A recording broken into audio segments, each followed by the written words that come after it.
Kwamba tumekuwa tukifanya hii midahalo muda mrefu, mdahalo wa Utatu Mtakatifu Mungu wa Biblia.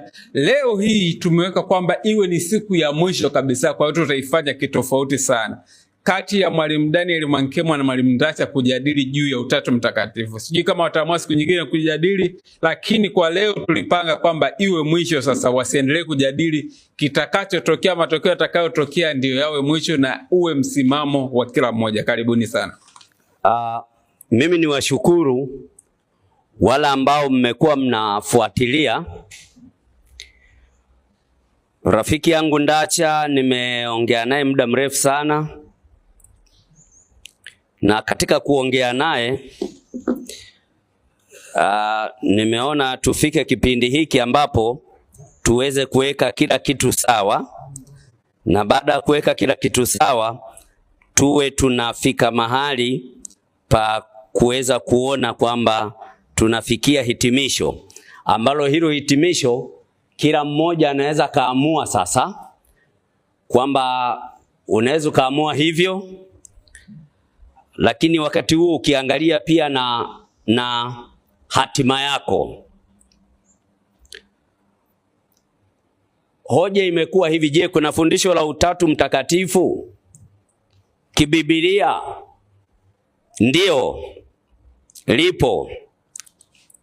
Kwa sababu neno Utatu Mtakatifu ni neno linalotokana na aya au mafungu mbalimbali yaliyoko ndani ya Biblia yanapowekwa pamoja na yanayoonyesha utakatifu wa Mungu katika utatu wake. Kwa mfano, kitabu cha Yohana ile sura ya 17 na mstari wa 11 panasema, wala mimi simo tena ulimwenguni, lakini hawa wamo ulimwenguni, nami naja kwako Baba Mtakatifu, kwa jina lako lilonipa uwalinde hawa, ili wawe na umoja kama sisi tulivyo. Kwa hiyo Baba hapa ameitwa Baba Mtakatifu. Lakini ukija kwa mwana katika Injili ya Yesu ilivyoandikwa na Luka, katika ile sura ya kwanza ule mstari wa 34 na 35 anasema, hapa ni malaika anamwendea Mariamu, anamwambia hivi. Mariamu akamwambia malaika, litakuwaje neno hili, maana sijui mume?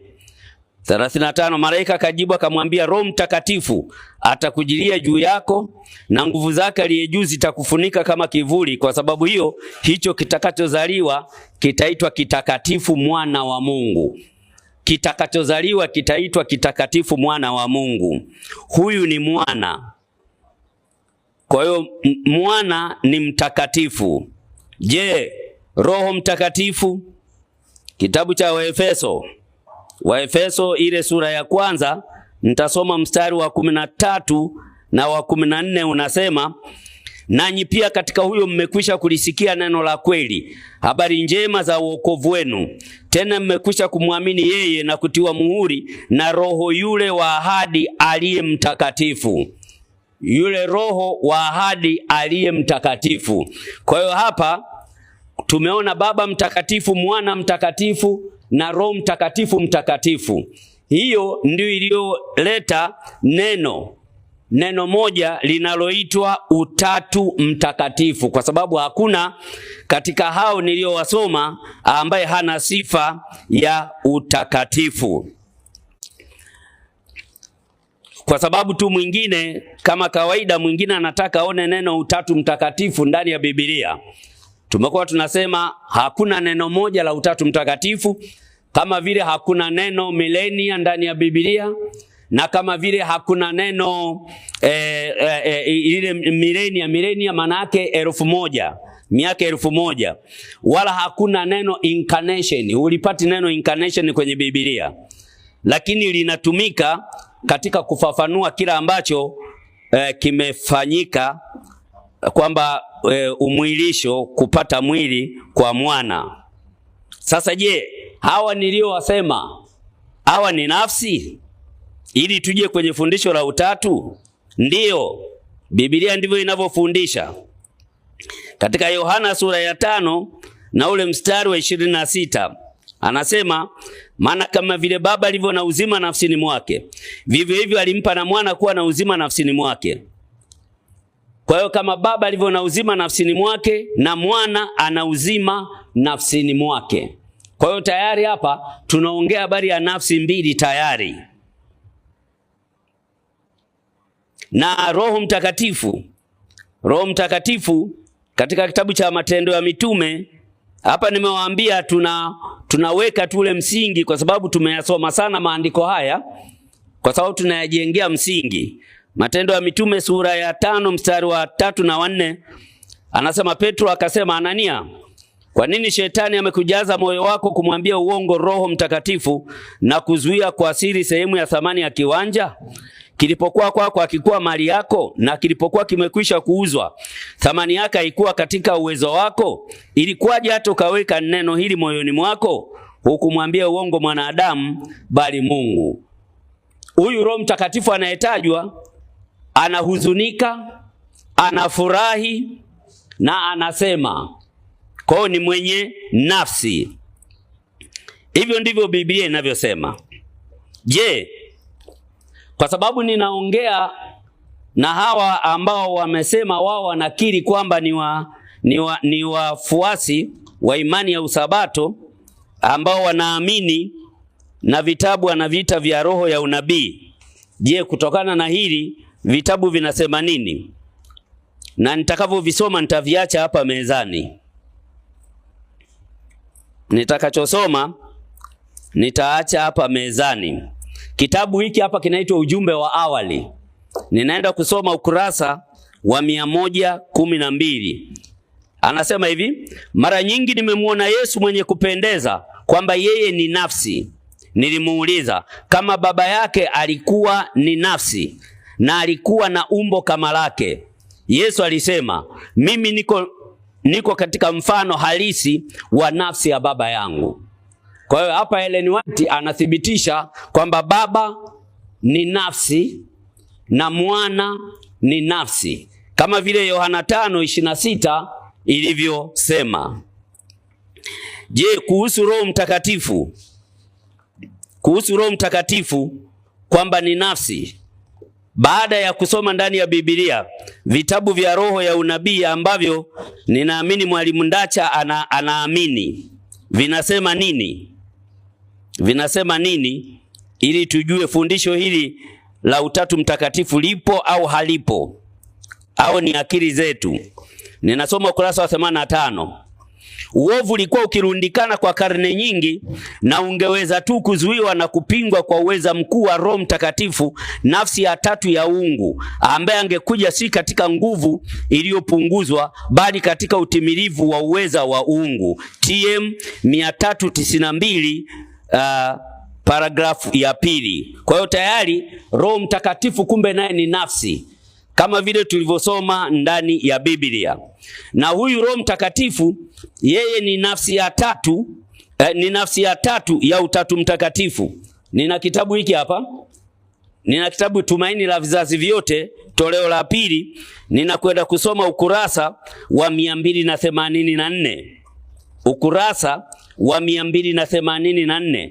Ninayasoma yote haya nikitaka na mimi niweze kusikia kwamba kwa nini swala la utatu mwingine anakuambia halipo. Anasema hivi, dhambi ingeweza tu kukabiliwa na kushindwa kwa uwezo wa nafsi ya tatu ya Utatu Mtakatifu, ambayo ingekuja katika uwezo tele wa uungu. Hapa tunaongelewa habari ya nafsi ya tatu ya uungu. Ndio maana katika ukurasa ule wa 288 mpaka 285 Ellen White ambaye ndio kiongozi wa unabii katika usabato anasema, wakati Roho wa kweli atakapokuja atauhakikishia ulimwengu katika habari ya dhambi na haki na hukumu. Anayefanya kazi hiyo ni Roho Mtakatifu. Sasa kutokana na huo tulioona, Baba Mtakatifu, Mwana Mtakatifu na Roho Mtakatifu mtakatifu, je,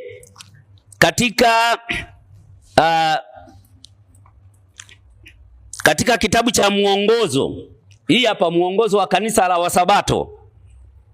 Ninasoma ukurasa wa 224. Anasema hivi: kuna Mungu mmoja, Baba, Mwana na Roho Mtakatifu, umoja wa nafsi tatu za milele. Hitimisho hili limefikiwaje?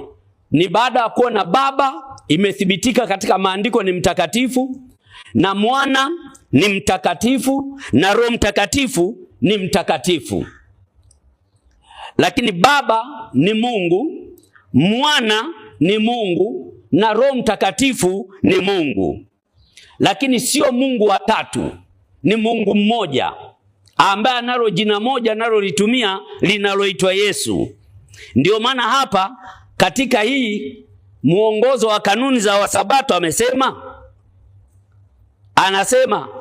ukurasa wa 224, kuna Mungu mmoja, Baba, Mwana na Roho Mtakatifu, umoja wa nafsi tatu za milele. Sio mmoja wa nafsi tatu za milele, umoja. Yani umoja ambao Baba yuko ndani yake, Mwana yuko ndani yake, na Roho Mtakatifu yuko ndani yake.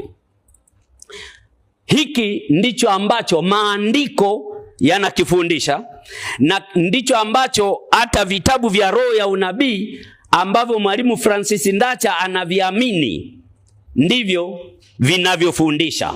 Nitapenda kusikia ni nani mwenye mawazo tofauti au mwenye hoja tofauti kinzani ambazo zinaweza zikaupindua ukweli huu. Mungu awabariki sana. Amen. Tunakushukuru Mwalimu Mwankemwa kwa muda wako ambao umeutumia mpaka kumaliza.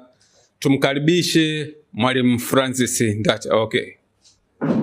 Sawa, nakaribisha Mwalimu Francis Ndacha uje kwa dakika 10, uje utupelekee mada yetu. Mada yetu ni je, Utatu Mtakatifu ni fundisho la Biblia? Mada ambayo tunasema sasa tunaenda kuifunga kati yako na Mwalimu Mwankemwa.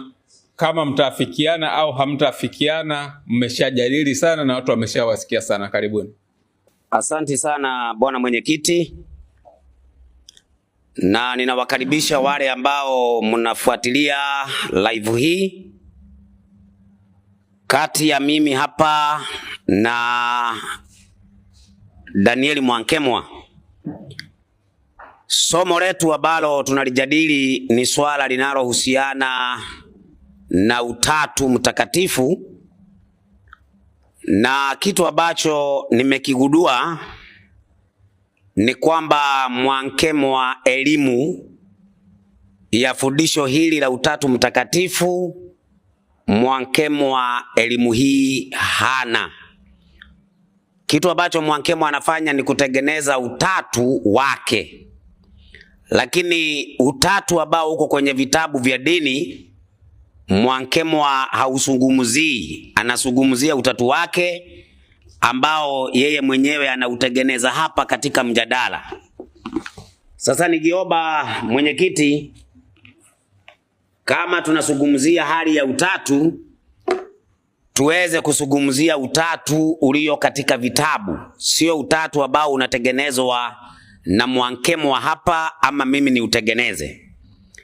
Sasa mwenyekiti, hapa niko na kitabu cha Kanisa Katoliki ambayo inaitwa Catechism ya maswali na majibu, ambaye nitasoma ukurasa wa 17. Ukurasa wa 17 inaongelea je, Utatu Mtakatifu unafundisha nini? Nafsi za Utatu Mtakatifu ni akina nani?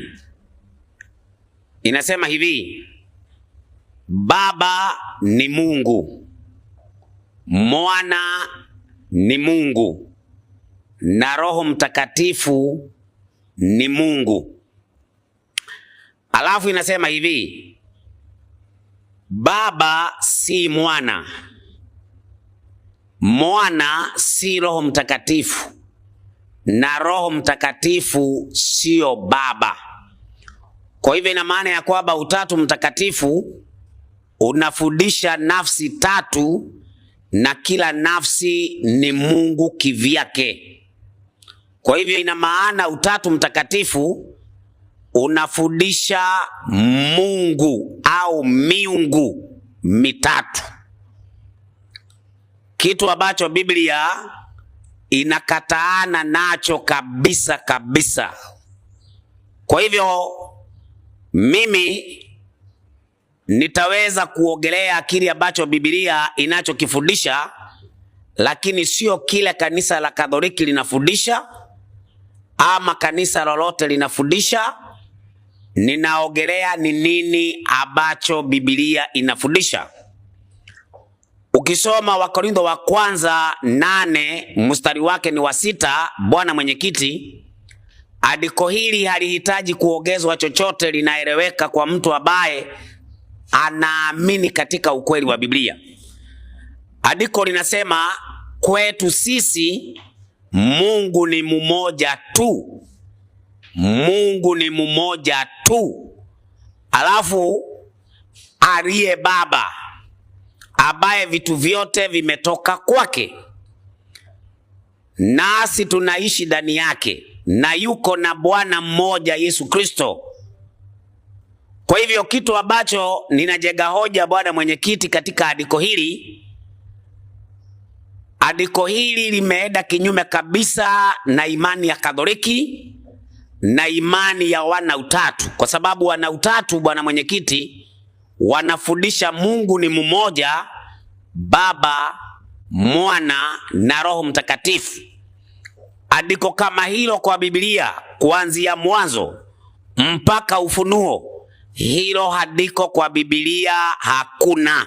Na kama tunajadili na Mwankemwa, ninamuomba aache kujificha katika kichaka ya kusema ati unajua hata lile fundisho la miaka 1000 haliko kwenye Biblia. Hatuongelei fundisho, tunaongelea andiko. Kwa mfano, kuna biolojia ya utatu kwenye Biblia, fundisho la utatu kwenye Biblia, kwa maana Biblia lazima itoe andiko la kwamba Mungu mmoja ni Baba, Mwana na Roho. Hilo andiko kwa Biblia, mwenyekiti, halipo wala halipatikani. Wala mitume hawakuamini hivyo. Kanisa la mitume walikuwa na misingi 7. Na katika hiyo misingi yao 7 waliamini ya kuwa Mungu mmoja ni Baba. Katika kitabu cha Waefeso 4 mstari wa 6 waliamini ya kwamba Mungu ni mmoja tu, aliye Baba, ambaye vitu vyote vimetoka kwake.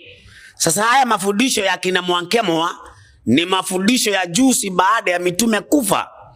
Baada ya mitume kuondoka duniani, wakaja wana theolojia waongo, wakaja wakatuondoa kwa ukweli kuhusu Mungu, wakaanza kutuletea Mungu wa theolojia, sio Mungu wa Biblia. Kwa hivyo tunapomsikiliza Mwankemwa, ana Mungu wa theolojia, sio Mungu wa Biblia. Katika kitabu cha Yohana 17 mstari wake ni wa 3, bwana mwenyekiti, andiko linasema uzima wa milele ndio huu, wakujue wewe Mungu wa pekee wa kweli na Yesu Kristo uliyemtuma. Kwa hivyo andiko hili linaweka wazi kuna Mungu wa pekee wa kweli aliyemtuma Yesu. Kwa hivyo kuniambia ya kwamba Yesu ni nafsi, unafaa kuniambia pia Mungu ni nafsi. Kwa hivyo Mungu ambaye ni nafsi, ambaye ni nafsi moja, amemtuma Yesu. Amemtuma Yesu, na uzima wa milele ni kumjua huyo Mungu wa pekee wa kweli na kumjua Yesu aliyetumwa na yeye. Sasa wana utatu wanatuambia Mungu wa pekee wa kweli ni utatu. Sasa kama Mungu wa pekee wa kweli ni utatu, huyu Yesu ambaye alitumwa na utatu ni nani? Huu ni uongo ulio wazi kwa watu ambao wanataka kuelewa ukweli, haliwezi kuingia katika akili ya mtu yoyote ambaye anataka ukweli wa Biblia. Sasa katika kitabu cha Yuda 1, bwana mwenyekiti, tunapata ya kwamba Yuda 1 mstari wake ni wa 3 na mstari wa 4 inasema lazima tuishidanie imani, kwa sababu kuna makafiri ambao wameingia kwetu kwa siri, wanabadilisha neema ya Mungu wetu kwa ufisadi, nao humkana aliye peke yake Mola. Aliye peke yake Mola, si Mola watatu, aliye peke yake Mola na Bwana wetu Yesu Kristo. Sasa kama hapo imeongelea aliye peke yake Mola ni nafsi, alafu na Bwana wetu Yesu Kristo ni nafsi. Tunapokuja katika kitabu cha Warumi 8 mstari wake ni wa 9 inasema Roho wa Mungu akikaa ndani yetu. Hakuna katika Biblia Roho Mtakatifu ni Mungu, hakuna. Biblia sema ya kwamba Roho Mtakatifu ni Roho wa Mungu. Na ndio ninaomba leo Mwankemwa anatupa andiko leo, mwenyekiti na ulisimamie, ya kwamba kuna Mungu Roho Mtakatifu kwa Biblia. Hilo andiko hawezi pata. Kitu ambacho anafanya Mwankemwa ni kupiga viraka kwenye maandiko ya Biblia. Anasoma kitabu cha Matendo ya Mitume 5 kuanzia mstari wa 2 ambapo inasema ya kwamba kumudanganya Roho Mtakatifu ni kumudanganya Mungu. Wakati ambapo Anania na Safira walipokuwa wanadanganya, walikuwa wameweka uongo miguuni mwa mitume. Kwa hivyo mitume walikuwa na Roho wa Mungu, na kuwadanganya mitume ni kumdanganya Mungu mwenyewe, kwa sababu mitume walikuwa na Roho wa Mungu. Sasa si kusema ya kwamba ati hapo wakati wa Safira na Anania kulikuwa na Mungu Roho hapo ambaye wanamdanganya. Walikuwa wanadanganya mitume, na mitume walikuwa na Roho wa Mungu, na kuwadanganya ni kumdanganya Mungu, kwa maana mitume wako na Roho wa Mungu. Sasa katika kitabu ambacho wamekisoma cha Waadventista wa Sabato, ya kwamba kuna kitu ambacho kinaitwa third person of the Godhead. Ninataka niweze kumjibia hiyo, kwa sababu kwanza hiyo ni bahari kubwa ambaye Mwankemwa anajaribu kwenda kuingia, na sijui kama ataweza kuzama ama ataweza kuogelea. Kile ambacho atafanya ni kuzama ndani. Kabla tufike jioni, mimi nakwambia Mwankemwa utakuwa umetoa jasho. Hapa kuna kitabu kinaitwa The Desire of Ages. Kitabu cha Desire of Ages tunasoma ukurasa wa 414.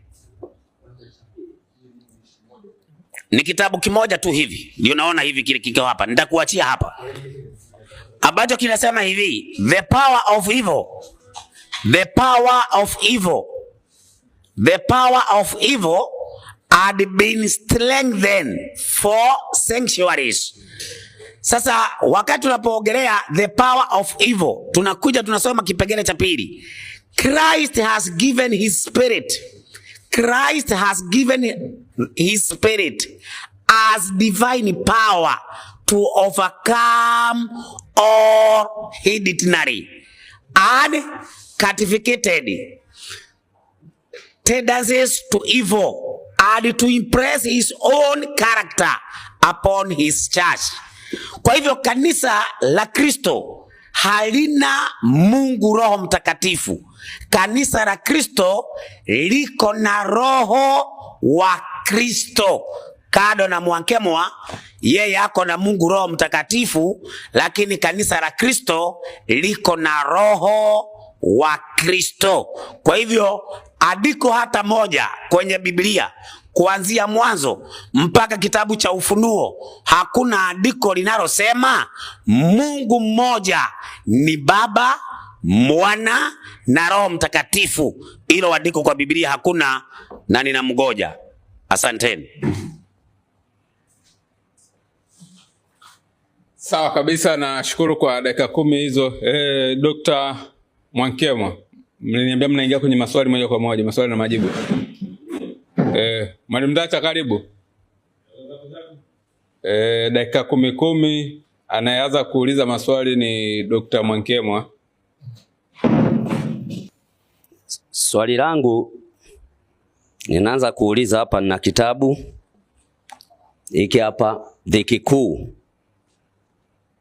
Kuu ukurasa wa 85. Panasema uovu ulikuwa ukirundikana kwa karne nyingi na ungeweza tu kuzuiwa na kupingwa kwa uweza mkuu wa Roho Mtakatifu, nafsi ya tatu ya uungu, ambaye angekuja si katika nguvu iliyopunguzwa bali katika utimilifu wa uweza wa uungu.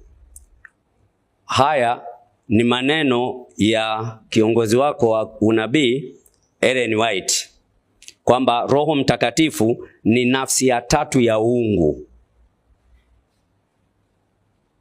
Wewe unasemaje?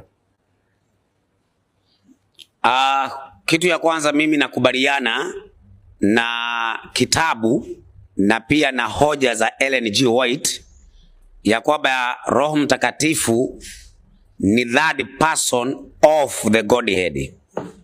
Nakubaliana naye. Asante. Na ndani ya Godhead, kwenye Godhead zinatajwa nafsi ya nani na nani na nani? Kitu ambacho ningeomba ni ya kwamba tusije tukamwekelea Ellen G. White, bali tumnukuu wakati anapoogelea Godhead. Ningetaka tusome na wewe kitabu ambacho kinaitwa Testimonies for the Church, volume 9, page 189, paragraph 3 ya 1909. Inasema hivi: they have one God, one Savior. Nataka nikujibu. They have one God, one Savior, one Spirit. The Spirit of Christ is to bring a unity into their ranks. Kwa hivyo ya kwamba katika Godhead tunaona ya kwamba kuna Mungu mmoja na kuna mwokozi mmoja ambaye ni Yesu Kristo, alafu kuna roho mmoja ambaye ni Roho wa Kristo.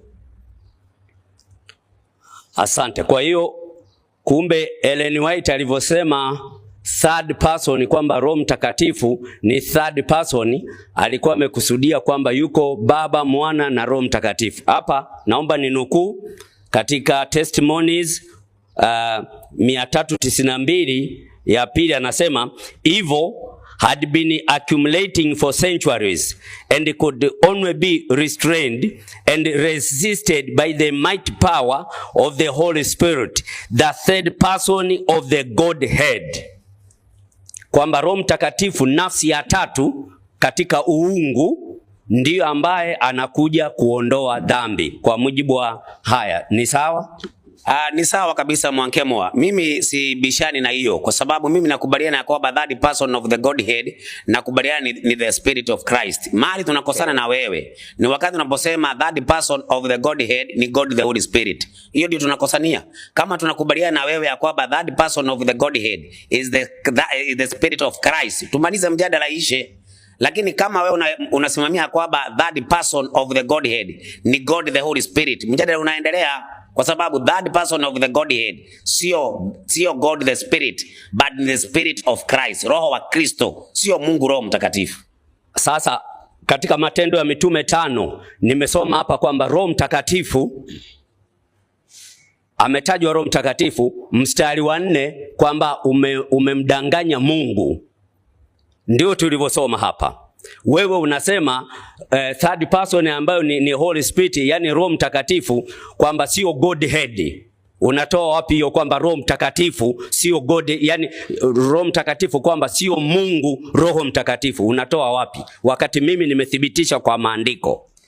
Hakuna andiko Mwankemwa umetoa kwa Biblia ya kwamba third person of the Godhead ni God the Holy Spirit. Hilo andiko hakuna. Andiko ambalo umelitoa ni Matendo ya Mitume, ya kwamba kumdanganya Roho wa Mungu ni kumdanganya Mungu, sio kumdanganya Mungu Roho Mtakatifu. Wale ambao walikuwa wanadanganywa hapo walikuwa mitume. Hakukuwa na Mungu Roho Mtakatifu alikuwa hapo. Walikuwa ni mitume, kwa sababu Anania na Safira waliweka ile sadaka ambayo walikuwa wameuza kiwaja miguuni mwa mitume. Kwa hivyo wakawa wamedanganya mitume. Sasa ndio anasema ya kwamba kumdanganya Roho Mtakatifu ni kumdanganya Mungu, kwa sababu mitume ndio walikuwa na Roho Mtakatifu. Si ati ya kwamba hapo kulikuwa na Mungu Roho. Mwankemwa tafadhali. Mimi sijaongea habari ya Mungu Roho. No. Nimeongea habari ya Roho Mtakatifu. Msubiri kwanza nisome. Ngoja nisome hapa. Panasema hivi.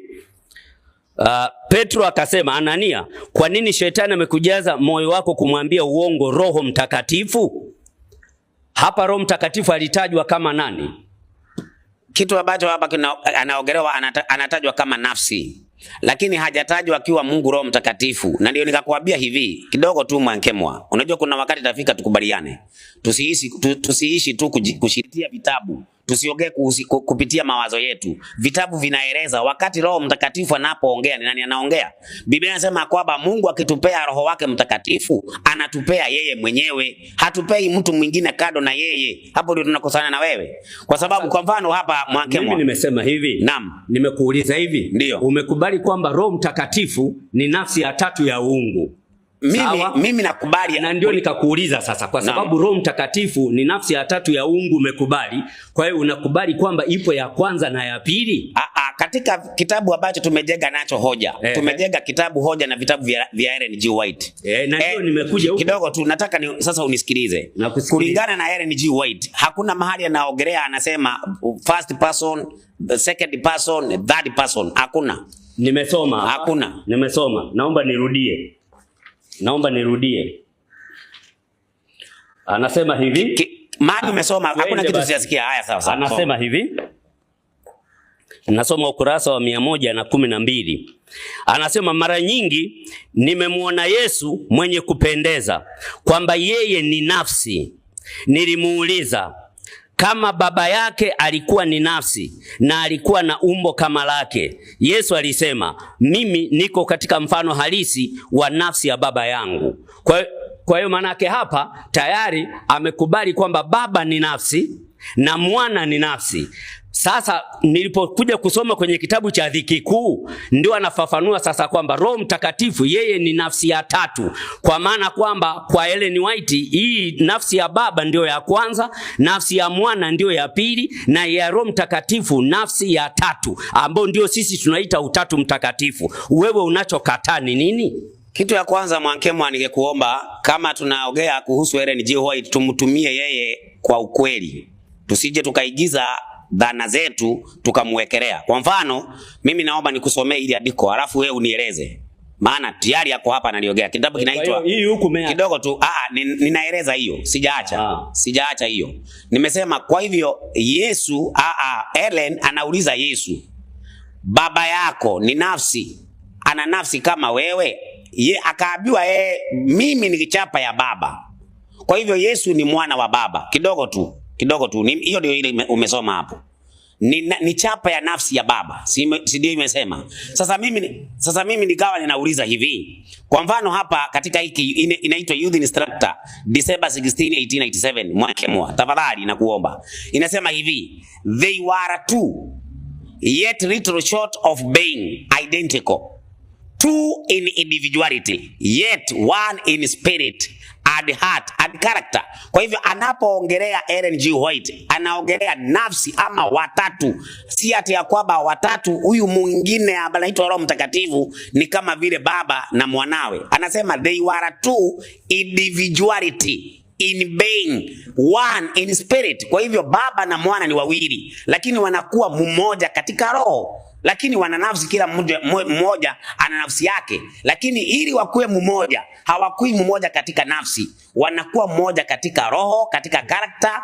Hiyo tu. Ndacha, tulichosoma hapa, Ellen White amesema baba ana nafsi, maana yake baba ana nafsi ya kwake, mwana ana nafsi ya kwake, alafu kwenye kitabu hiki amesema na Roho Mtakatifu naye ni nafsi, alafu ya tatu. Maana yake ya baba ya kwanza, ya mwana ya pili, ya Roho Mtakatifu ndio ya tatu, ambao sisi wana utatu ndio tunasema huo ndio utatu mtakatifu. Ndio maana nikataka wewe umeenda kunukuu hiyo ambayo haihusiani na hiki tunachokisema hapa.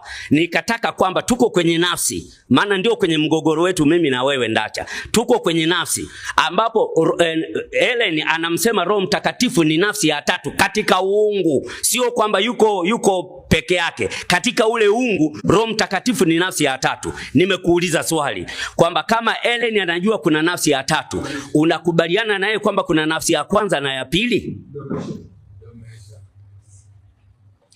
Na shukuruni sana kwa dakika 10 hizo. Sasa ni muda wa Mwalimu Ndacha kumuuliza Mwankemwa maswali kwa dakika 10 zingine. Kwa hiyo karibu sana Mwalimu Ndacha, muulize Dr. Mwankemwa.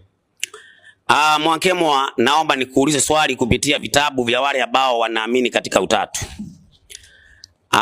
Ninasoma ukurasa wa 16 wa kitabu hiki cha Catechism. Inasema hivi: katika imani ya Kikristo, fumbo kuu kwa yote ni fumbo la Utatu Mtakatifu. Tunaamini kwamba Mungu Baba ni Mungu, Mungu Mwana ni Mungu, na Mungu Roho Mtakatifu ni Mungu. Walakini kuna Mungu mmoja tu na wala si watatu. Sasa katika ukurasa wa 17, kipengele ambacho kinaitwa kipengele cha 22, inasema nafsi tatu za Utatu Mtakatifu ni akina nani? Nafsi tatu za Utatu Mtakatifu ni Baba, Mwana na Roho Mtakatifu. Haya, kipengele cha mwisho 24 inasema Baba ni Mungu, Mwana ni Mungu na Roho Mtakatifu ni Mungu.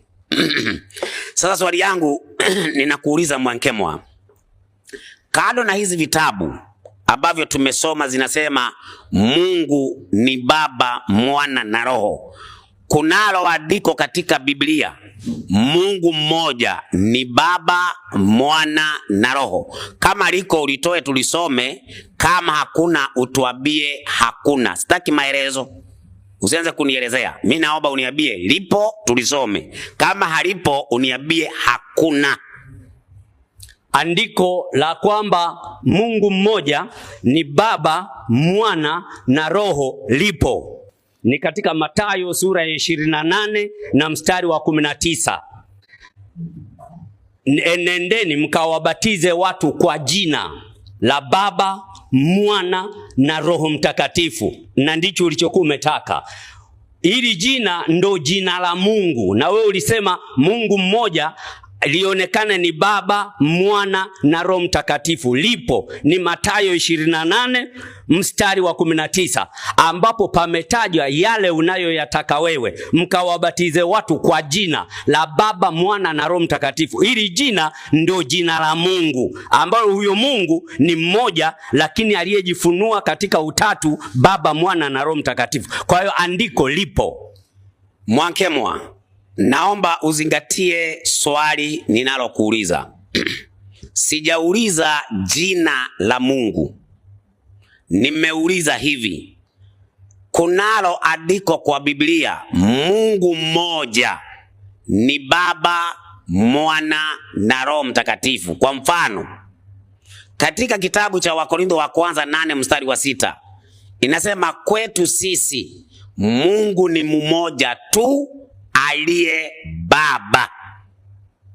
Hakuna kitu nimeongeza. Aliye Baba ambaye vitu vyote vimetoka kwake.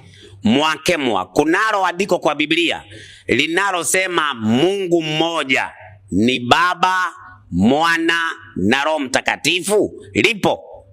Asante sana.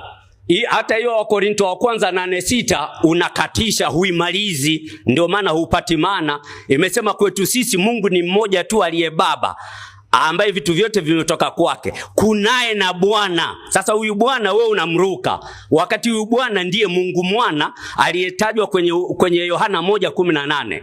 Sasa umekuja umeuliza swali kwamba kunao kwenye Biblia andiko linalosema Mungu ni mmoja aliye Baba, Mwana na Roho Mtakatifu. Nimekutolea Mathayo 28:19 na wewe hujaigusa, kwa sababu najua ndivyo inavyosema. Sana sana unachojaribu kugeuza, kwa sababu pale pasingesema Baba, Mwana na Roho Mtakatifu tena wana jina moja, hoja yako ingekuwepo. Lakini kumbe kuna jina moja ambalo ndio la Mungu, ambalo ndio la Baba, Mwana na Roho Mtakatifu, na ambayo yote nimekuthibitishia. Nilitegemea wewe uje useme Mwankemwa, hapana, Biblia haifundishi hivyo, kwamba Yesu aliposema mkawabatiza watu kwa jina la Baba, Mwana na Roho Mtakatifu kuna majina mengi, sio jina moja. Hoja utakuwa na hoja. Sasa kitu ambacho nafanya ni kuchukua muda wangu bure, wakati mimi nimepewa dakika 10 nikuulize swali. Sitaki mimi unihubirie. Kila mmoja anasikia swali yenye nimeuliza, na kwa sababu hiyo swali haujatoa andiko linalosema Mungu mmoja ni Baba, Mwana na Roho. Umetoa andiko, Yesu anasema mkawabatize kwa jina la Baba, Mwana na Roho. Yesu hakusema Baba, Mwana na Roho ni Mungu mmoja. Hiyo ni maneno yako Mwankemwa. Tutoke kwenye hiyo swali. Swali la pili. Kila mtu wako hapa anasikiliza wewe kaa. Mimi sijauliza, mimi nimesema umemaliza hiyo swali. Naija uniambie kwamba hilo jina ni utaniuliza wakati wako utaniuliza. Ukifanya hivyo hatuwafundishi watu. Wakati wako mimi ni swali nimekuuliza. Na swali langu nimeuliza hivi. Mwankema, kwa nini unataka kuniulizia swali? Mimi nimeuliza swali yangu hivi. Kunalo andiko, mimi nimetoa andiko linalosema kwetu sisi Mungu ni mmoja tu, aliye Baba, ambaye vitu vyote vimetoka kwake. Yuko na Bwana mmoja Yesu Kristo. Kwa hivyo Mungu mmoja ni Baba kulingana na andiko. Wewe unasema Mungu mmoja ni Baba, Mwana na Roho. Wakati andiko kama hilo una kidogo una sijakujibu. Hiyo swali nimemalizana naye. Umekosa andiko. Ngoja nikuulize swali Mwankemwa. Haya, uliza. Uliza. Sasa wewe unataka uliza.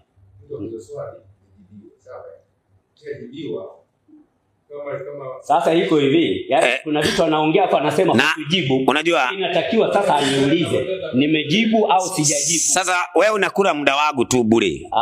Haya, mimi na sasa naomba nikuulize swali. Katika kitabu cha Waefeso 4 mstari wake ni wa 6.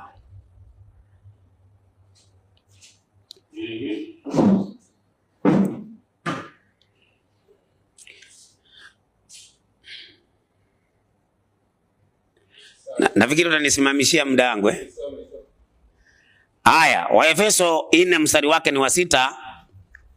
Inasema hivi. Bwana mwenyekiti na unilinde kwa sababu tuache maelezo mengi tujenge hoja zetu kwenye maandiko. Inasema hivi. Mungu mmoja naye ni Baba wa wote aliye juu ya yote. Sasa mimi naomba Mwankemwa aniambie. Hili andiko linasema Mungu ni mmoja aliye Baba wa wote. Huyo Mungu mmoja aliye Baba wa wote ni nani?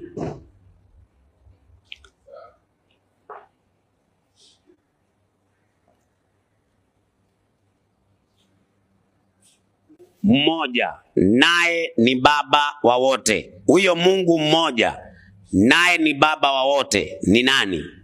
Ni Baba. Basi. Asante. Nimeridhika basi. Umeridhika? Nimeridhika. Asante. Nataka nikuulize maswali sasa. Sasa muda wangu kwani umeisha? Haya, na unajua ni kwa sababu kweli kabisa ubarikiwe sana mwenyekiti. Sasa swali la pili. Nasoma kitabu kinaitwa Mathayo 3 mstari wa 16. Naye Yesu alipokwisha kubatizwa mara akapanda kutoka majini. Tazama wigu jeupe kidogo tu. Naye Yesu alipokwisha kubatizwa mara akapanda kutoka majini. Na tazama Roho wa Mungu akaja juu yake kama hua. Na sauti kutoka mbinguni kasema, huyu ni mwanangu mpendwa wangu ninayependezwa naye. Swali. Huyu aliyesema huyu ni mwanangu mpendwa wangu ninayependezwa naye ni nani? Na huyo mwanawe ni nani? Huyu aliyesema huyu ni mwanangu yeye ni Baba, alikuwa na muadresi mtoto. Kama ungetaka jina, hilo jina la huyo baba anaitwa Yesu na jina la huyo mwana anaitwa Yesu. Haya, kwa hivyo mwana ni Yesu na huyo baba yake bado ni Yesu. Haya, ninauliza swali la pili. Katika kitabu cha Ufunuo wa Yohana 3 mstari wake ni wa 12. Inasema hivi. Yeye ashindaye nitamfanya kuwa nguzo katika hekalu la Mungu wangu, wala hatatoka huko tena kabisa, nami nitaandika juu yake jina la Mungu wangu. Huyu ambaye tutaandikwa jina la Mungu wake ni nani? Na huyo Mungu wake ni nani? Ametajwa kwenye Ufunuo 21:7. Ngoja nisome hapa na mimi Ufunuo 21:7. anasema hivi, yeye ashindaye atayarithi haya, nami nitakuwa Mungu wake, naye atakuwa mwanangu. Maana yake ni Yesu. Haya, kwa hivyo huyo ambaye anaongea hapo, tutaandikwa jina la Mungu wake ni Yesu. Ndiyo. Na huyo Mungu wa Yesu ni nani? Ni Yesu. Asante. Naomba usicheke. Mara nyingi watazamaji wetu nikimjibu Ndacha kama hivyo anacheka, alafu haulizi kwamba unamaanisha nini. Hili ndio tatizo lake. Ninapojibu hapa ninajibu nikiwa na akili timamu. Kwa sababu gani? Kwa sababu hiyo Ufunuo 21 inamhusu Yesu. Inamhusu Yesu. Kwa hiyo niombe hivi, mnaweza mkacheka, lakini mjue kabisa Ufunuo 21:7 inamhusu Yesu. Ndio anasema nitakuwa Mungu wake. Kwa nini? Kwa sababu katika Waebrania 1:8 Mungu anamuita Mungu mwenzake. Kwa habari ya Mungu anasema kiti chako cha enzi Mungu. Yaani Mungu anamtaja Mungu mwingine, kitu ambacho huyu haelewi. Nyinyi mtauliza mwishoni. Jafari mtauliza mwishoni. Hapa nina Ndacha. Mtauliza mwishoni. Sasa ile kitu ambacho asante sana. Si zamu yangu kuuliza wakati wa maswali. Anamalizia. Sasa nilijua imeisha.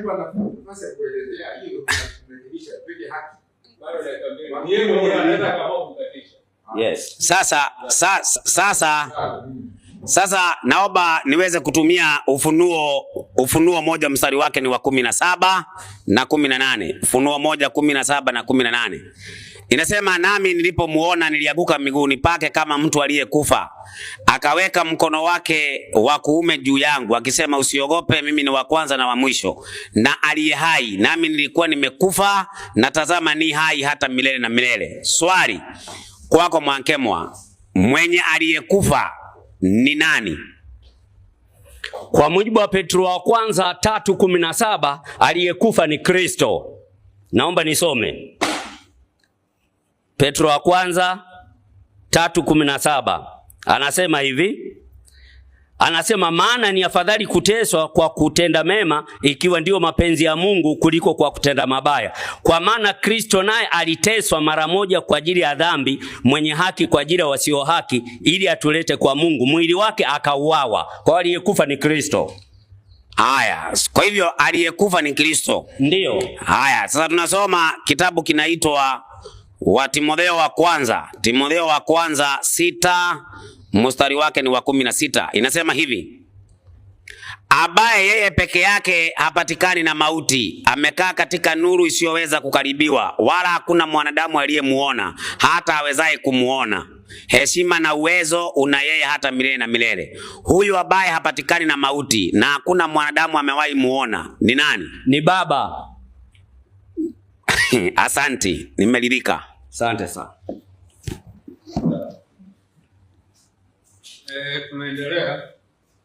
Tunaendelea. Hiyo ilikuwa ni sehemu ya kwanza ya maswali na majibu. Tunarudi tena kwako Mwankemwa. Kwa dakika 10 tutauliza maswali, tutarudi kwa Ndacha naye kwa dakika 10 tutauliza maswali, muda wa maswali na majibu. Zingatieni kuachiana muda. Ukimuuliza swali mwachie mwenzako ajibu, na wewe ukishajibiwa ndipo unauliza swali lingine. Ukiwa unauliza juu kwa juu zinakuwa kelele. Karibuni. Asante. Mwalimu Ndacha, tumesoma hapa na nilisoma katika Yohana sura ya 17 mstari wa 11 ambapo mwana anasema, mimi simo tena ulimwenguni, nami naja kwako Baba mtakatifu, kwa jina lako lilonipa uwalinde hawa.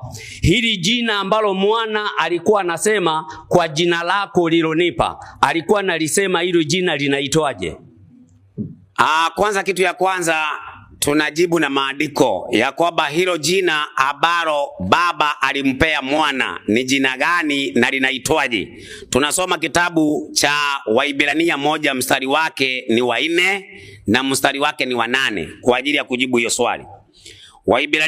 Kitabu cha Waibrania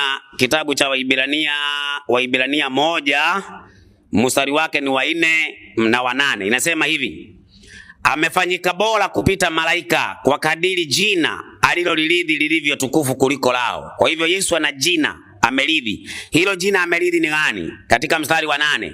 Lakini kwa habari za mwana asema, kiti chako cha enzi Mungu. Kwa hivyo mwana amerithi jina hili linaloitwa Mungu. Hilo ndilo jina ambaye Yesu amerithi.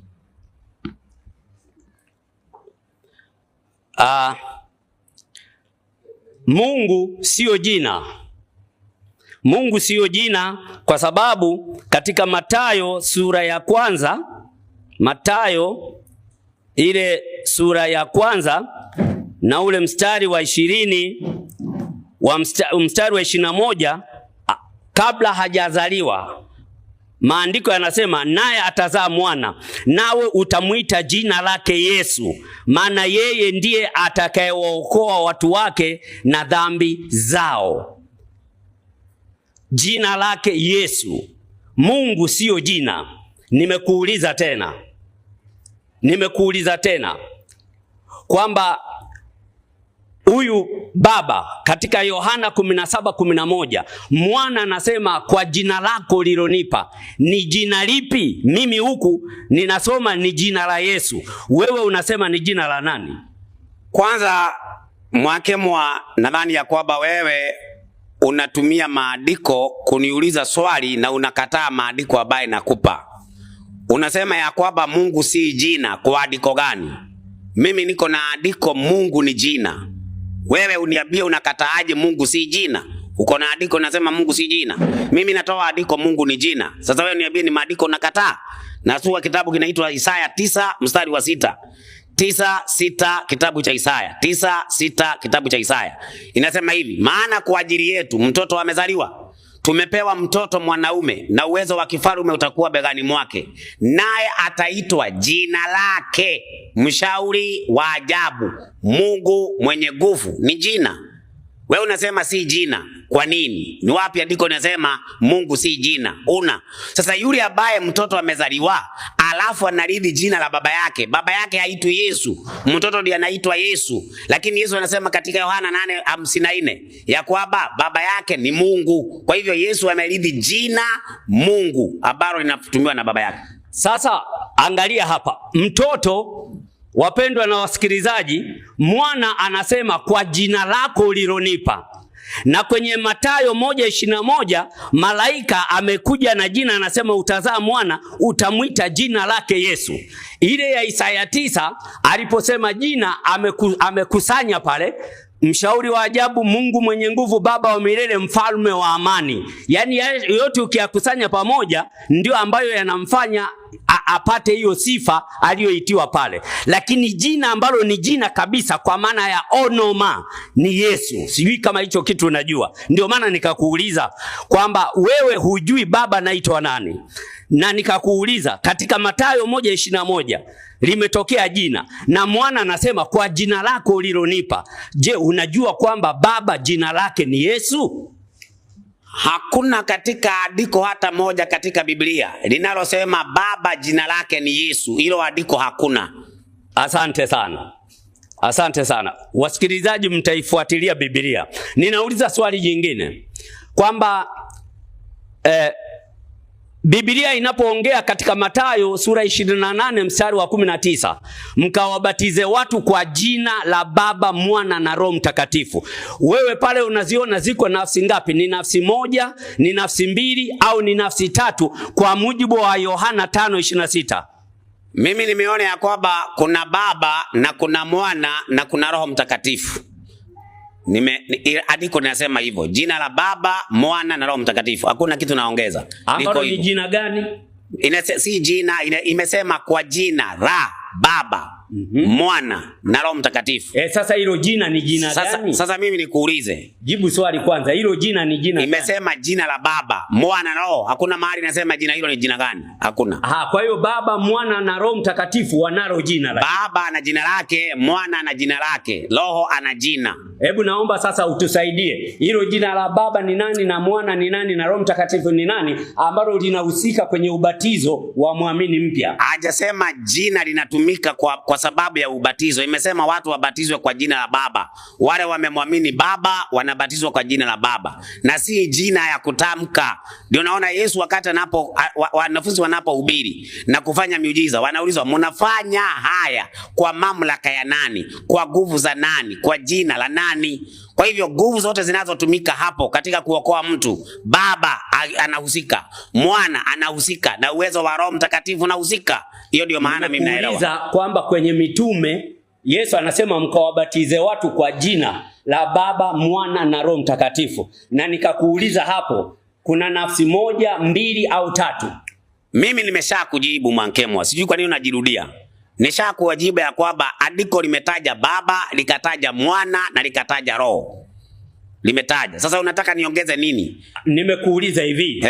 Nilipokuuliza hapo umesema limetaja Baba, Mwana na Roho. Ndio. Nikakuuliza huo ni umoja, uwili au utatu? Sasa hapo wewe ndio unaongeza utatu ama uwili. Hapo imetaja tu Baba, Mwana na Roho. Kama unataka kuita, ita watatu. Hakuna mahali imetema ati utatu. Sasa kama unataka kutumia namba, sema watatu. Usiseme utatu. Sema watatu.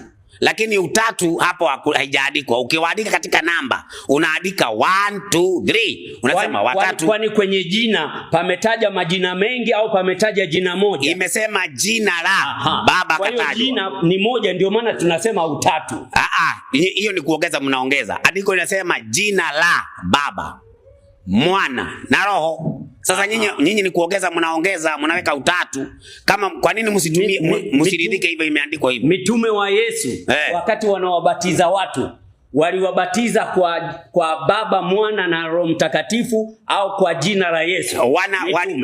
Mimi kitu ambacho najua Mwankemwa ni kwamba mitume katika kitabu cha Matendo, kitabu cha Mathayo 28 mstari wa 18, Yesu anasema amepewa mamlaka. Kwa hivyo mitume walienda kwa mamlaka na nguvu za Yesu. Kwa hivyo wanaposema jina hawatumii utajo tu ati jina la Yesu. Maana andiko linasema hivi, chochote mnalofanya mfanye kwa jina la Yesu. Hawakwenda tu wanashinda wakitaja Yesu Yesu Yesu. Hapana, ni mamlaka na uwezo wa Yesu walitumia wakati walipoenda kubatiza, walipoenda kuhubiri, walikuwa wanatumia mamlaka na wanatumia uwezo wa Yesu, si jina utajo tu. Asante. Naomba nisome hapa alafu tuone na unachokisema. Matendo 2:38. Petro akawaambia, tubuni mkabatizwe kila mmoja kwa jina lake Yesu Kristo mpate ondoleo la dhambi zenu, nanyi mtapokea kipawa cha Roho Mtakatifu. Yesu amesema mkawabatize watu kwa jina la Baba, Mwana na Roho Mtakatifu, ambazo ndio nafsi tatu lakini zinabeba jina moja. Wewe unaliondoa ili jina moja, wala hulisemi ni jina gani, unasema ni mamlaka, wakati hapa pamesema jina na hilo jina linatajwa la Yesu. Kwa nini unailisha Biblia maneno ambayo haipo? Kwa sababu na ukataa utatu. Ni kwa sababu mimi najua ya kwamba mahali ambapo inapotumika jina si lazima ikuwe utajo. Kwa hapa sasa, kwa hapa tuliposoma. Ndio nikakwambia hapa ambapo umesoma wanaongea mamlaka, uweza na nguvu. Hatuna neno mamlaka, pamesema jina. Ndio nikakwambia hilo mahali inatumika jina ni kutumia mamlaka. Kwa mfano wewe kidogo tu Mwalimu Ndacha, tusiilishe Biblia maneno. Kama hujaridhika mimi naomba kidogo tu tusiongee. Kwenye mstari tuliotoa, hebu nitolee neno mamlaka. Ningeomba kama ninaongea basi unanisikiza na wewe na kusikiliza. Ngoja nikusikilize. Tusikue kama tunadubana. Tusikue kama kama imekuwa fujo. Sio fujo. Lakini sasa nataka hivi. Wanafunzi wa Yesu wanaulizwa ni kwa nguvu za nani? Kidogo. Acha huko unaenda kwingine, tuko kwenye ubatizo. Haya basi hapa imeandikwa jina. Asante sana. Ndio. Kwa hiyo kumbe Baba, Mwana na Roho Mtakatifu wanatumia jina moja linaloitwa Yesu, sawa? Haijaandikwa hapo. Naomba nisome. Wewe umeongeza. Naomba nisome. Katika Mathayo 28:19, Yesu akawaambia mkawabatize watu kwa jina la Baba, Mwana na Roho Mtakatifu, kwenye tendo la kubatizwa. Matendo 2:38 Petro akawaambia, Petro alikuwemo miongoni mwa wale waliokuwa wanaagizwa. Petro akawaambia, tubuni mkabatizwe kila mmoja kwa jina lake Yesu Kristo mpate ondoleo la dhambi zenu, nanyi mtapokea kipawa cha Roho Mtakatifu. Kwa hiyo kumbe Baba, Mwana na Roho Mtakatifu jina lao ni Yesu kwa mujibu wa maandiko. Sawa? Unaongeza brother. Hapo hujasema kwamba nilichoongeza nini? Kidogo tu. Ungenisikiza tu. Wewe imesema walibatiza kwa jina la Yesu. Nikijaribu kukuambia maana ya kutumia jina la Yesu, wewe hutaki kusikia. Wewe unataka kulazimisha ya kwamba jina la Baba ni Yesu na jina la Mwana ni Yesu na jina la Roho ni Yesu. Ambaye haijaandikwa hapo. Imeandikwa tu ya kwamba walibatiza kwa jina la Yesu. Maana yasema hakuna jina lingine walilopewa wanadamu lipasaro kuokolewa kwalo isipokuwa kwa jina la Yesu. Kwa hivyo kuna mwenye ametupea hilo jina ambaye ni Mungu. Jina la Yesu ndio linatuokoa. Sasa nikawa na kueleza hivi Mwankemwa, katika Matendo ya Mitume 4 mstari wa 7 inasema walipowaweka katikati wakawauliza, kwa nguvu gani na kwa jina la nani ninyi mnafanya haya? Ndipo Petro akajibu, Roho Mtakatifu akawaambia, enyi wakubwa wa watu wa Israeli, kama tukiulizwa leo habari za jambo jema alilofanyiwa mtu huyu dhaifu, jueni nyinyi nyote na watu wote wa Israeli ya kuwa kwa jina la Yesu Kristo wa Nazareti. Sasa wewe kwa mfano, sasa hapa ni hivyo tu. Kwa jina la Yesu Kristo. Jina ni jina la Yesu. Ni hivyo, sikatai mimi. Asante. Ambalo ndani ya jina la Yesu ndipo kuna nafsi tatu za Baba, Mwana na Roho Mtakatifu. Kidogo tu. Mimi nataka nisome nimalize. Dakika zimeisha. Dakika 10 ambazo dakika 10 za maswali ya Mwalimu Mwankemwa zimeisha. Sasa hivi ni muda wa Mwalimu Ndacha na wewe kuuliza maswali kwa dakika 10. Karibu sana. Haya, sasa mimi naanza hapo katika hiyo Matendo ya Mitume nilikuwa nakusomea Haya, inasema hivi. Walipowaweka katikati wakawauliza, kwa nguvu gani na kwa jina la nani ninyi mumefanya haya? Ndipo Petro akijaa Roho Mtakatifu akawaambia, enyi wakubwa watu wazee wa Israeli, kama tukiulizwa leo habari ya jambo jema alilofanyiwa yule mtu dhaifu, jinsi ulivyoponywa, jueni ninyi nyote na watu wote wa Israeli ya kuwa kwa jina la Yesu Kristo wa Nazareti, ambaye ninyi mulimsulubisha na Mungu akamfufua katika wafu, kwa jina hilo mtu huyu anasimama ili ali mzima mbele yenu. Kwa hivyo hapa tunaona Yesu Kristo alisulubishwa na wao, alafu Mungu akamfufua katika wafu. Sasa huyu Mungu ambaye alimfufua Yesu katika wafu ni Baba, Mwana na Roho au ni Baba? Asante. Hapa anaposema Mungu aliyemfufua katika wafu, hapo maana yake ni Baba. Kwa nini? Kwa sababu Mwana naye anasema katika Yohana 10:17 anasema ninao uwezo wa kuutoa uhai wangu na kuutoa tena, na mwenyewe anao, na Roho Mtakatifu naye alihusika. Kwa hiyo katika utatu wao Baba, Mwana na Roho Mtakatifu wamehusika Mwana kufufuka kama vile walivyohusika Mwana kuja duniani. Mwankemwa, aliyemfufua Yesu ni Mungu au ni Baba, Mwana na Roho? Hapo pamesema Mungu kwa maana ya Baba. Asante. Kwa hivyo Mungu ni Baba, si Baba, Mwana na nini? Nimesema kwenye eneo hilo kwa sababu ungetaka nitakutolea aya kwamba na Roho Mtakatifu alimfufua Yesu. Aya, naomba andiko Roho Mtakatifu alimfufua Yesu. Kama umesahau niambie nikukopeshe lenye unatumia vibaya. Kwa nini unikopeshe wewe? Si naona unatafuta. Sasa ulitaka nisisome? Aya, soma. Yeah.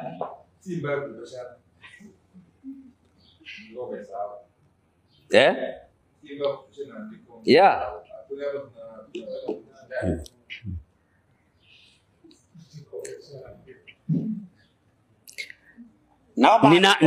Ndio ninataka nilitafute hapa haraka ili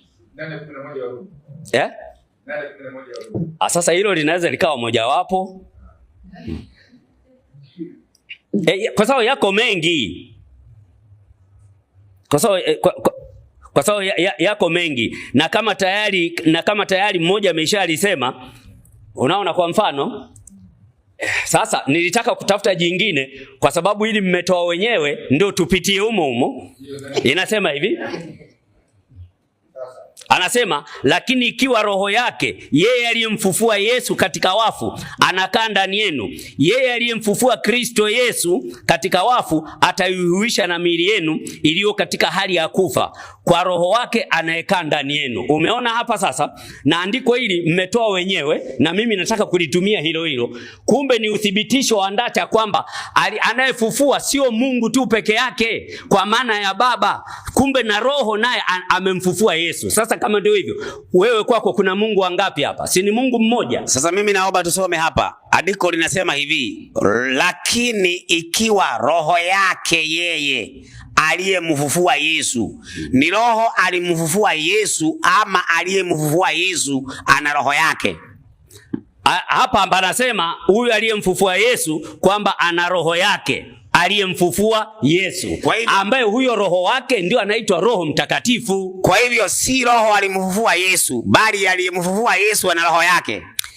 Narudia, kwa mujibu wa andiko mlilotoa ni kwamba roho yake huyu anayetajiwa aliyemfufua Yesu. Kwa hivyo aliyemfufua Yesu ni nani? Aliyemfufua Yesu ni nani? Hapo ni Baba. Kwa hiyo kusudiwa Baba. Kwa hivyo andiko kidogo tu. Kwa hivyo andiko linasema Mungu akamfufua Yesu. Kwa hivyo Mungu aliyemfufua Yesu ni nani? Ni Baba. Kwa hivyo Mungu ni Baba na Mwana na Roho Mtakatifu.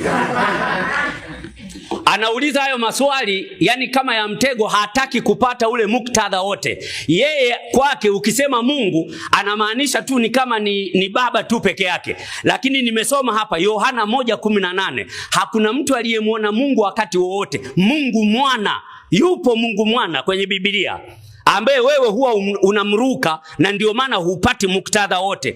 Alafu yupo Mungu Roho Mtakatifu kwenye Biblia, Matendo 5:3-4, ingawa wewe unawabadilisha hayo maneno. Na mimi ndio nanyosha maelezo kwa sababu tuko kwenye somo la Utatu Mtakatifu.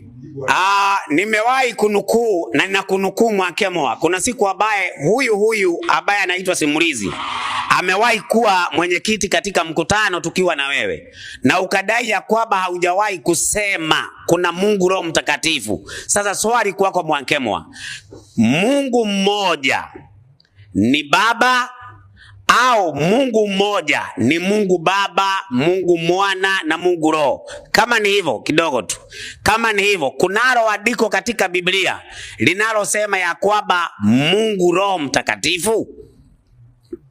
Lipo. Matendo 5:3-4,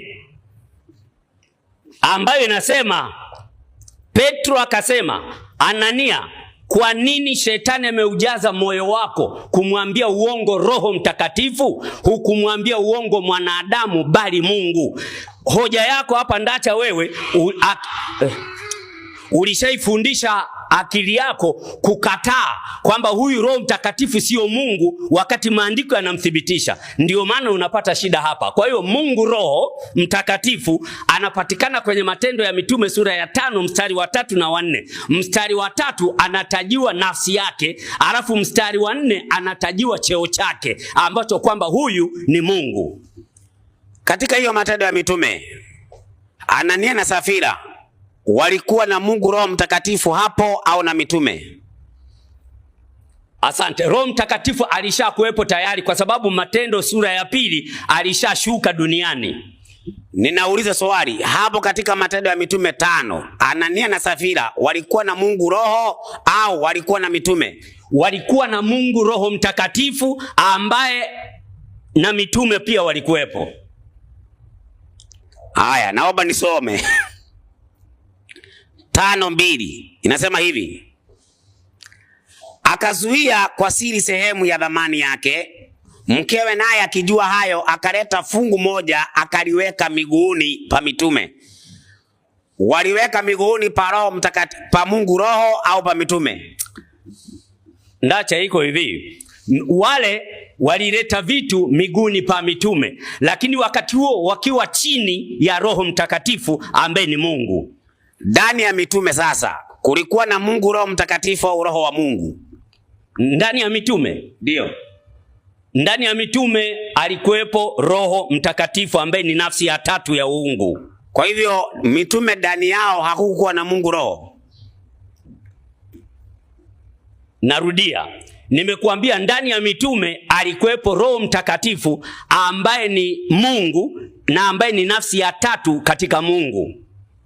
Naomba unijibu swali. Ndani ya mitume kulikuwa na Mungu Roho au Roho wa Mungu? Ndani ya mitume kulikuwa na Mungu Roho Mtakatifu kwa mujibu wa maandiko. Sio subiri kwanza basi, sijamaliza. Nimekujibu. Umenijibu. Sasa ninaomba sasa nikusomea andiko katika kitabu cha Matendo ya Mitume 5 mstari wa 8. Petro akamjibu, niambie mlikiuza kiwaja kwa dhamani hiyo? Akasema ndio, kwa dhamani hiyo. Petro akamwambia, imekuwaje hata kupatana kumjaribu Roho wa Bwana? Walimjaribu Mungu Roho au Roho wa Bwana? Huyo anaitwa Roho wa Bwana ndiye Roho Mtakatifu ambaye ni Mungu Roho Mtakatifu, yani nafsi ya tatu katika uungu. Nauliza kulingana andiko. Petro akamwambia, imekuwaje hata mkapatana kumjaribu Roho wa Bwana? Walimjaribu Roho wa Bwana au Mungu Roho? Hayo maneno ni mke wa Anania. Nijibu swali. Walimjaribu Roho Mtakatifu kwa sababu kesi hiyo ilianza kwa mume wake, sasa inakuja kwa mke wake. Ndio ninakuuliza hapa kwa mujibu wa andiko. Petro akamwambia, imekuwaje hata mkapatana kumjaribu Roho wa Bwana? Walimjaribu Roho wa Bwana au Mungu Roho Mtakatifu?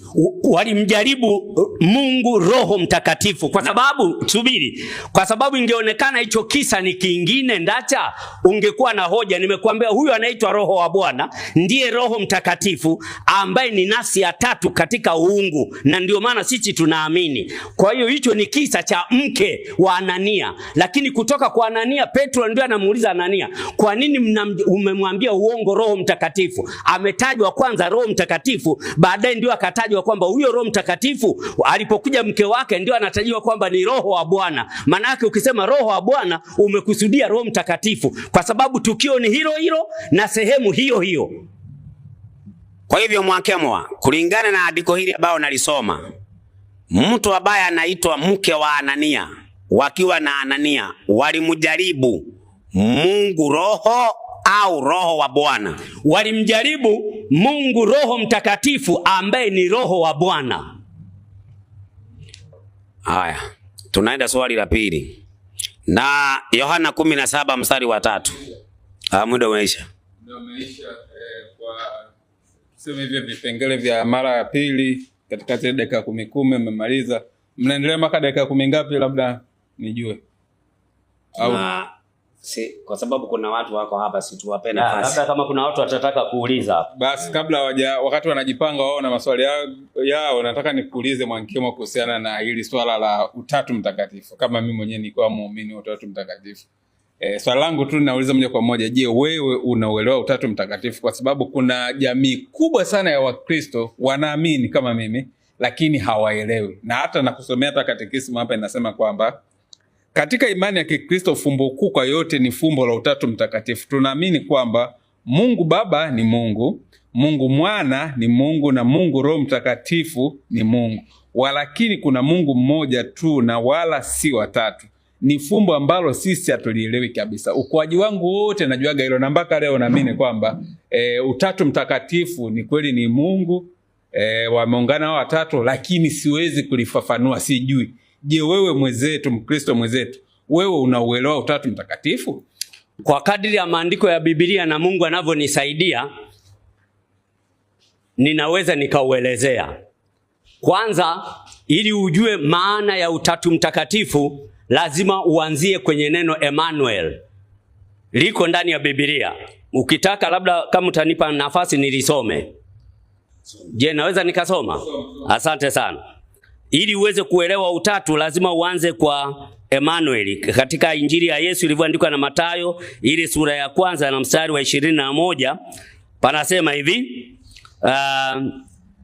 anasema naye atazaa mwana, nawe utamuita jina lake Yesu, maana yeye ndiye atakayewaokoa watu wake na dhambi zao. Hayo yote yamekuwa ili litimie neno lililonenwa na Bwana kwa ujumbe wa nabii akisema, tazama bikira atachukua mimba, naye atazaa mwana, nao yani Mungu pamoja nasi. Sasa huyu Mungu ukimsema tu Mungu, je, kuna mahali tulimuona Mungu kama Mungu jinsi alivyo? Kwa sababu Mungu ni roho. Ndio maana kupitia utatu mtakatifu Mungu ana utatu katika nafsi tatu. Kuna ya Baba ambayo ilituma, alafu kuna ya Mwana ambayo ilikuja kuvaa mwili ukaitwa Kristo, alafu kuna ya Roho Mtakatifu ambayo ilikuja kukamilisha.